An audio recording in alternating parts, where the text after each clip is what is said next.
I am so tired.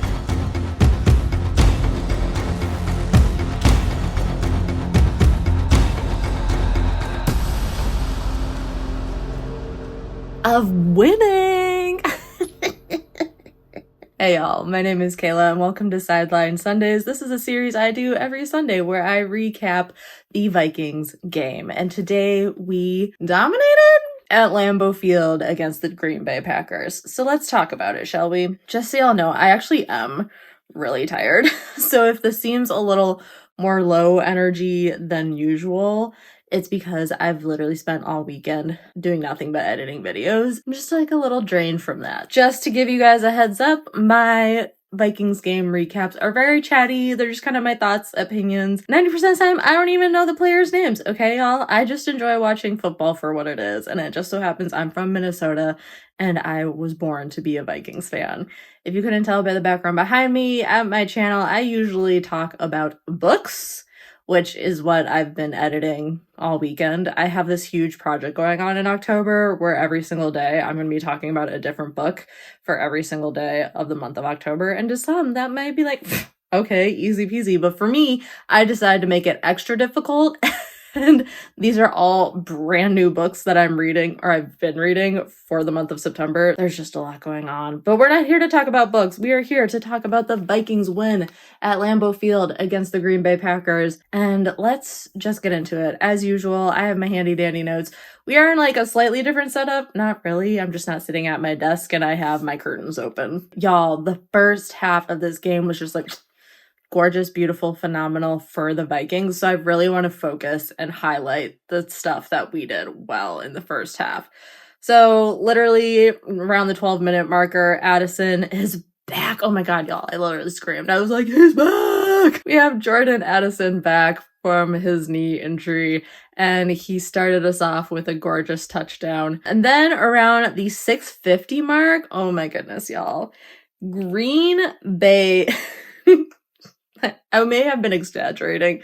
On the field, it looked like they were so close to the field goal. Like, I thought they were at the 10, around the 10. Apparently they were not. They missed a 37-yard field goal attempt, and it literally doinked right off the pylon. I think it doinked.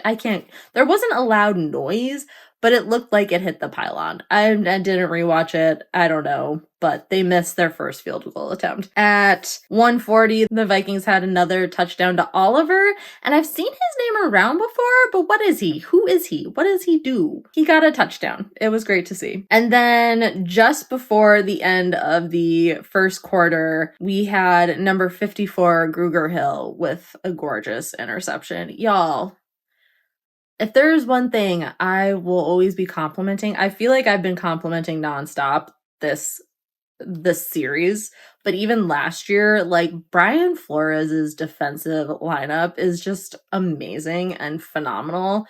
And I feel like they're just putting in the work game after game after game after game. And it's just like, it's great to see. But then we start out the second quarter around the 11:50 minute mark with a touchdown again to Jordan Addison after a great run from Jones. And I just want to say, y'all, number 33, Aaron Jones, he was with the Packers. He played with the Packers, I think, for 7 years.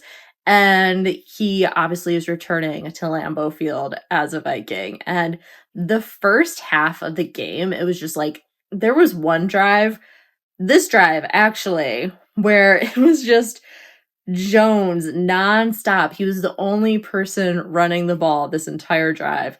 And then Addison gets the touchdown. And as much as I wanted to see Jones get a touchdown in Lambeau Field, spoiler alert, he did not get a touchdown in Lambeau Field. I think he just had a phenomenal game on his previous home team's turf. So it's always nice to see that.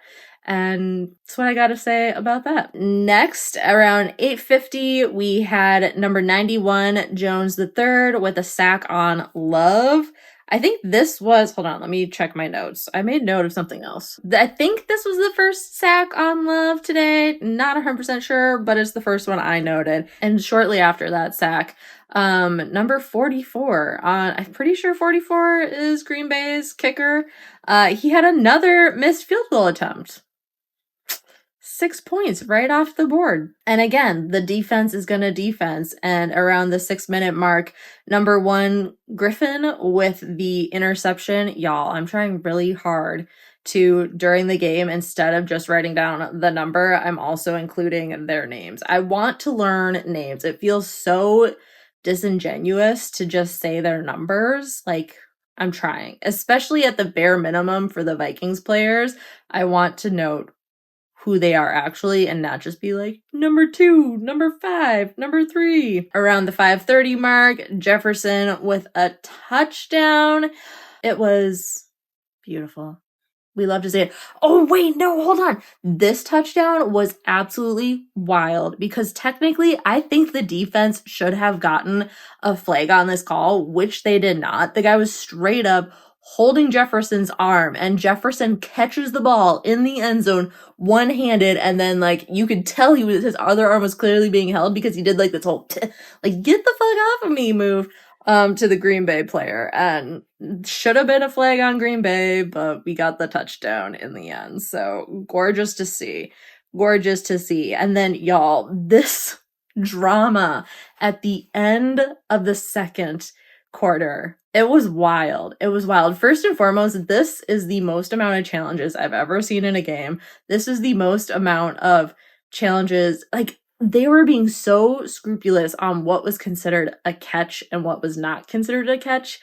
Absolutely insane. But the drama that happened at the end of the second was there was a punt to Naylor. He has the ball going in between his hands. He's seconds away from catching it, and the ball just goes, but because it touched his hands off of the punt, Green Bay was able to grab the ball, and initially we thought it was a touchdown, but the ball was down and considered like a dead ball because I think when Green Bay caught the ball after Naylor butterfingered it, I honestly couldn't quite recall what happened, but something happened where right after they got it, I think he like hit the ground again. So it was dead on the play. And so they went for another run. And I can't quite remember what actually happened because the drama right after it was, this was the first time I've ever seen this, y'all. Matt LaFleur, who is the head coach of the Green Bay Packers, was losing his ever-loving marbles. Apparently he tried calling a timeout and the timeout wasn't called. And then he was just like freaking out that the timeout wasn't called. And so a flag was thrown on Matt LaFleur for unsportsmanlike conduct. And I didn't realize that different flags had different like yard penalties, but that got them a 15-yard penalty. And it wasn't until after the fact that it was the reason he was freaking out was because he was trying to call a timeout. So they did eventually end up getting their timeout, but because of the unsportsmanlike conduct, like the flag wasn't just like, waved away. It was like, no, dude, you were still being ludicrous. He literally could have like walked 10 feet to the ref who was right to the left of him and been like, dude, I want a timeout. I need a timeout. And like explained it to them and then lost his marbles after the fact. But instead he tries to call a half-ass timeout and then loses his mind, storms onto the field. It was nuts. Right after that, Green Bay gets a touchdown. They get their first touchdown of the game, and we end the first half 28-7. And y'all, I'm just gonna note. The second half.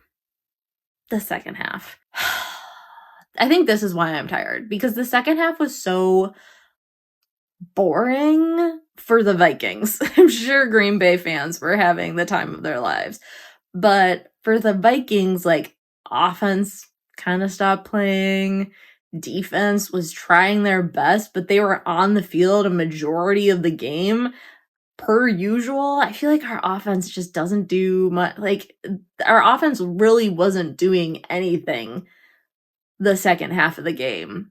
And it just so happened that we had like such a big advantage in the first half that kind of saved our butts in the second half, because in the second half, the Green Bay Packers goes from a 28-7 game, and we end with a 31-29 game. So we literally get a field goal to save our butts. But Green Bay, after the half, came back with a vengeance. It literally, all of my notes. Green Bay interception right before the end zone. Sack on Darnold is the first sack of the game. Green Bay touchdown. Sack on Darnold. Green Bay gets possession of the ball. Green Bay with the touchdown and 2-point conversion. Literally, at the minute mark, Green Bay gets another touchdown. So Green Bay had a great second half. Us? Sometime in the fourth, I didn't write it down because I was kind of just so over the game at this point, but sometime in the fourth, we got the field goal with the 3 points. Thank you, Rygaard. But yeah, third quarter was so boring, ended with the same score that there was at halftime, so 28-7.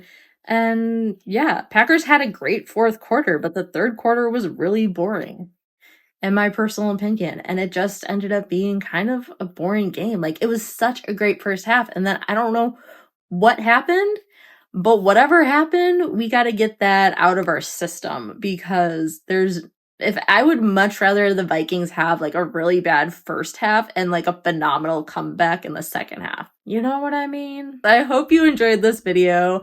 I will see you guys next week.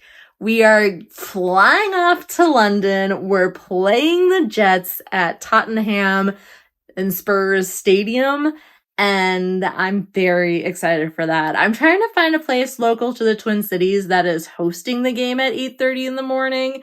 I did hit up one of my local spots, and they're like, yeah, we'll be playing the game, but we aren't opening early. So it's like, okay, so the game starts at 8:30 and they open at 9. So it's like, so you'd miss the first like quarter of the game. Cool. Still trying to figure out if we're gonna go out somewhere and watch the game, or if we are gonna watch it at home. There hasn't been a London game that I've seen that we've lost, so fingers crossed. I'll see you guys next week.